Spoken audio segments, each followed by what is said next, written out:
Hello mga kasisi, ako si Carlo 22. Mahirap ikwento ito pero eto na ang sikreto kong tinatago. Lumaki akong malapit kay Tita Ivy, bunso sa magkakapatid ni na Mama. Dahil maaga nag-asawa si Mama, maaga rin akong isinilang. Kaya kahit magtita kami, konti lang talaga ang agwat ng edad namin, 5 taon lang. Sa totoo lang, parang magkapatid o barkada lang kami kung magkasama. Siya ang kakwentuhan ko kasama sa gala at sandalan kapag may problema. Habang tumatanda ako, napapansin kong nag-iiba ang tingin ko sa kanya. Hindi na lang basta tita, kundi isang babaeng kay hirap ipagwalang bahala. Lalo na kapag nakikita ko siyang nag-aayos o naamoy ang paborito niyang pabango. May apoy na gumigising sa loob ko na pinipilit kong pigilan. Nang 4th year college ako, madalas akong makitulog sa bahay niya sa Tuguegarao para matapos ang thesis ko. Mag-isa lang siya, may magandang trabaho, at single pa rin. Isang gabi, nagyaya siyang mag-dinner. May dalang alak, pamparelax lang, sabi niya.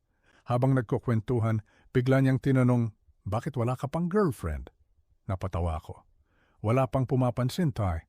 Tumawa siya at sinabing, kung hindi lang kita pamangkin, Carlo, baka sa'yo na rin ako nahulog. Parang sumabog ang dugo ko sa narinig ko. Napatingin ako sa kanya at hindi na ako nakaiwas. Lumapit ako at laking gulat ko. Hindi rin siya umiwas. Ang labi niya, tumampi sa labi ko. Sa una marahan. Pero unti-unti, naging mapusok. Ang mga haplos niya, parang apoy na sumusunog sa lahat ng takot ko. Carlo, sigurado ka ba? Mahina niyang bulong. Imbes na sumagot, mas lalo ko siyang niyakap at doon na bumigay ang lahat. Sa sala ng bahay niya, nalusaw ang lahat ng bawal. Hindi ko na ikukwento ng detalyado, pero bawat halik, bawat yakap, bawat haplos, lahat yon para kaming dinala sa paraiso.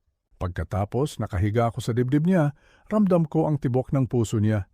Mali ito, bulong niya, pero hindi ko kayang magsisi. Kinabukasan, naguguluhan ako.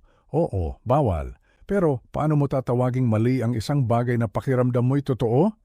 Mga kasisi, mali ba kung umibig ako sa isang taong halos kasing edad ko lang pero tita ang tawag ko?